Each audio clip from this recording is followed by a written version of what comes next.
Hi hello welcome to our channel. వేలంపాటలో మనం ఏమేమి కొనగలం? ఇళ్ళు లేదంటే స్థలాలు, గోల్డ్, అది కూడా కాదంటే కంపెనీస్, అంతే కదా. కానీ ఒక చోట వధువులను వేలంపాట వేసి అమ్మేస్తారు తెలుసా?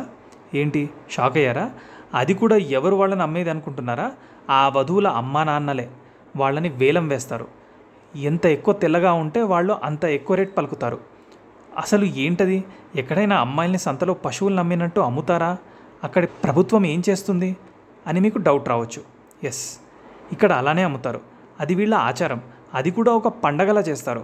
అక్కడ అమ్మాయిల సంత పెడతారు. ఇది ఎక్కడా అనేగా అక్కడికే వస్తున్నా. అంతే కదండి, ఈ సంత ప్రభుత్వ అనుమతితోనే నడుస్తుంది. ఇక అసలు కథలోకి వెళ్దాం.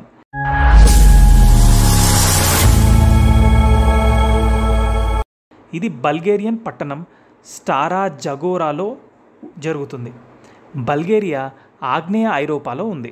ప్రతి మొదటి శనివారం రోజు ఒక అసాధారణ సంప్రదాయంగా మొదలవుతుంది వధువు మార్కెట్. ఈ ప్రత్యేకమైన కార్యక్రమం శతాబ్దాల నాటి ఈ ఆచారం కలైజ్జాహిస్ సమాజం నుండి వచ్చింది.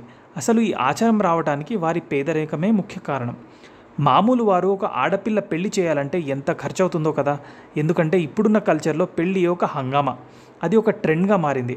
అప్పట్లో కూడా పెళ్ళి అంటే, అది కూడా ఆడపిల్ల పెళ్ళి అంటే చాలా ఖర్చుతో కూడుకున్న పని. వీరంతా మొదట రాగి కార్మికులు. వారు విభిన్న ఆచారాలను కలిగి ఉన్నారు. ప్రతి వసంతకాలంలో జరిగే ఈ హ్యాపీయెస్ట్ మూమెంట్లో డ్యాన్స్, విందు మరియు వివాహ వేడుకలతో ఎంతో ఎనర్జెటిక్గా ఉంటారు. ఈ కార్యక్రమానికి జిప్సీ వధువు మార్కెట్ అని పేరు పెట్టారు. ఈ కాబోయే వధువుల తల్లులు తమ కుమార్తెలతో కలిసి గర్వంగా వెళ్తారు. సామాజిక నిబంధనలు మరియు సంప్రదాయాలకు వారు కట్టుబడి మరీ జరుపుకుంటారు. కలైజ్జాహి సమాజానికి వారి గ్రూప్లోనే వివాహం చేసుకోవడం చాలా ముఖ్యం. మరియు వారి సొసైటీ బయట వివాహం నిషిద్ధం, అంటే ఇంటర్కాస్ట్ మ్యారేజెస్ అన్నమాట. ముఖ్యంగా ఈ అమ్మాయిలు అబ్బాయిల నుండి దూరంగా ఉంచేవారు. ఇక్కడ అమ్మాయిల వయస్సు 13 నుండి 20 వరకు ఉండేవాళ్ళు ఎక్కువగా ఉంటారు. మరియు వారి కన్యత్వాన్ని ఎంతో విలువైనదిగా భావిస్తారు. ఎందుకంటే ఇది వివాహంలో వారు పొందగలిగే ధరను నిర్ణయిస్తుంది. కన్యకాని అమ్మాయిలను తక్కువ ధరకు అమ్మేవారు. వారు తమకు కాబోయే పార్ట్నర్ను కలుసుకోవడానికి ఈ సంత మాత్రమే ఏకైక స్థలం. పెళ్లి కూతుర్లు ఎంతో అందంగా రెడీ అయి వస్తారు. దానికోసం వారు కొంత సొమ్మును ఖర్చు కూడా చేయవలసి ఉంటుంది. అబ్బాయిలు కూడా బాగా రెడీ అయి వస్తారు. అక్కడ కేవలం అబ్బాయి అమ్మాయిలే కాకుండా వారి పేరెంట్స్ కూడా వస్తారు. కేవలం అబ్బాయికి నచ్చితే సరిపోదు, అతని తల్లిదండ్రులు కూడా అమ్మాయిని మెచ్చితేనే వధువును ఇవ్వటానికి ఒప్పుకుంటారు. అది కూడా వారి కుటుంబాల మధ్యలోనే. సాంప్రదాయకంగా వేరే సమాజానికి చెందిన వారికి ఇక్కడ నో ఎంట్రీ బోర్డు ఉంటుంది. బాలికలు 16 మరియు 20 సంవత్సరాల మధ్య వివాహం చేసుకుంటారు. దీనివల్ల బయట వ్యక్తులు వారిని వెంబడించకుండా ఉండటానికి, పాఠశాలను త్వరగా మానేయడానికి ఈ వివాహం దారితీస్తుంది. అయితే మోడర్న్ టెక్నాలజీ మార్పును తీసుకొచ్చింది. వారు సోషల్ మీడియా ద్వారా కనెక్ట్ అయ్యేలా చేసింది. బ్రైడ్ మార్కెట్కి హాజరయ్యే పురుషులు బేరసారాలు చేసి చివరికి భార్యను పొందడానికి $7,500 నుండి $11,300 వరకు అమౌంట్ని ఖర్చు చేస్తారు. వివాహ వేడుకలు నిరాడంబరంగా ఉన్నప్పటికీ ఈ యువ వధువుల ధరలు పెరుగుతున్నాయి. ఇది విలక్షణమైన బల్గేరియన్ సంప్రదాయం. అంతేకాదు, బల్గేరియా క్యాలెండర్ ఎన్నో రకాల పండుగలతో నిండి ఉంటుంది. బాబా మార్తా అంటే వసంతానికి వెల్కమ్ చెప్పడం, రోజ్ ఫెస్టివల్ మరియు కుకేరీ ఫెస్టివల్ అంటే దుష్టశక్తులను తరిమికొట్టే నృత్యకారుల దుస్తులు ధరించడం వంటివి ఉన్నాయి. ఇక్కడ పనిట్సా అంటే లేయర్డ్ పేస్ట్రీ, బొరెక్ అంటే పేస్ట్రీ మరియు టుట్మానిక్ అంటే చీజ్తో నిండిన బ్రెడ్ వంటి ప్రత్యేకమైన వంటకాలను కలిగి వారి దేశం యొక్క కుకింగ్ ఇన్హెరిటెన్స్ను ప్రతిబింబిస్తాయి.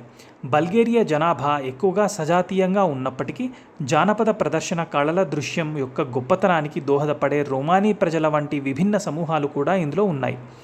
బల్గేరియన్ మరియు బ్రిటిష్ సంతతికి చెందిన యునైటెడ్ స్టేట్స్ పౌరుడు, డిజిటల్ కంప్యూటర్ పితామహుడిగా చెప్పే జాన్ అట్నసాఫ్ వంటి వ్యక్తి ఇక్కడ ఉన్నారు. బల్గేరియన్ సాంప్రదాయ దుస్తులు వైవిధ్యంగా ఉంటాయి మరియు బల్గేరియాలోని ప్రతి జాతి ప్రాంతం దాని స్వంత ప్రత్యేక మోడల్ను కలిగి ఉంటుంది. బల్గేరియన్లు వారి సాంప్రదాయ దుస్తులను నోసియా అని పిలుస్తారు. బల్గేరియా అధికారికంగా లౌకిక దేశం. ఇక్కడ రాజ్యాంగం మతం యొక్క ఉచిత విద్యాభ్యాసానికి హామీ ఇస్తుంది, కానీ ఆర్థోడాక్సీని సంప్రదాయ మతంగా పేర్కొంది. 14వ శతాబ్దం చివరిలో ఆటోమన్లు దేశాన్ని ఆక్రమించిన తర్వాత ఇస్లాం బల్గేరియాకు వచ్చింది.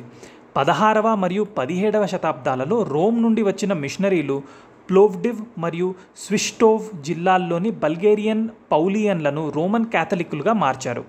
నేడు వారి వారసులు బల్గేరియన్ క్యాథలిక్కులలో ఎక్కువ మంది ఉన్నారు. వీరి సంఖ్య 2001లో 44,000గా ఉంది. 1857లో యునైటెడ్ స్టేట్స్ నుండి వచ్చిన మిషనరీలు బల్గేరియన్ భూభాగంలోకి ప్రొటెస్టంటిజాన్ని ప్రవేశపెట్టారు. 19వ శతాబ్దం రెండవ భాగంలో మరియు 20వ శతాబ్దం మొదటి భాగంలో మిషనరీ పనికి కొనసాగింది. 2001లో బల్గేరియాలో దాదాపు 42,000 మంది ప్రొటెస్టెంట్లు ఉన్నారు. 2001 జనాభా లెక్కల ప్రకారం 82.6% బల్గేరియన్లు తమను తాము ఆర్థడాక్స్ క్రైస్తవులుగా, 12.2% ముస్లింలుగా, 1.2% ఇతర క్రైస్తవ వర్గాలుగా, 4% ఇతర మతాలు అంటే బౌద్ధ మతం, టావోయిజం, హిందూ మతం, జూడాయిజం మరియు 0% నాస్తికులుగా ప్రకటించుకున్నారు. అంటే ఎవరు లేరని అర్థం. 1977లో నల్ల సముద్రం దగ్గర కొన్ని సమాధులు బయటపడ్డాయంట. అవి కూడా క్రీస్తు పూర్వం 4600 మరియు 4200 కాలంలోవి అని చెప్తారు. బల్గేరియన్ నగర యువతలో సాంప్రదాయ సంగీతం మరియు నృత్యం ప్రజాదరణ పొందకపోయినా వాటిని తరచుగా వివాహాలలో మరియు సాధారణంగా గ్రామీణ పండుగలలో ప్రదర్శిస్తారు. బల్గేరియా మరియు విదేశాలలో కూడా వీటిని అమెచ్యూర్ మరియు ప్రొఫెషనల్ ప్రదర్శన కళాకారుల బృందాలు ప్రదర్శిస్తాయి. ఈ దేశం గురించి ఇంకో విషయం ఏంటంటే ఇక్కడ మెడికల్ షాప్స్ చాలా తక్కువగా ఉంటాయంట. అంటే దేశం మొత్తం మీద సుమారు 40 షాప్స్ ఉంటాయని అంచనా.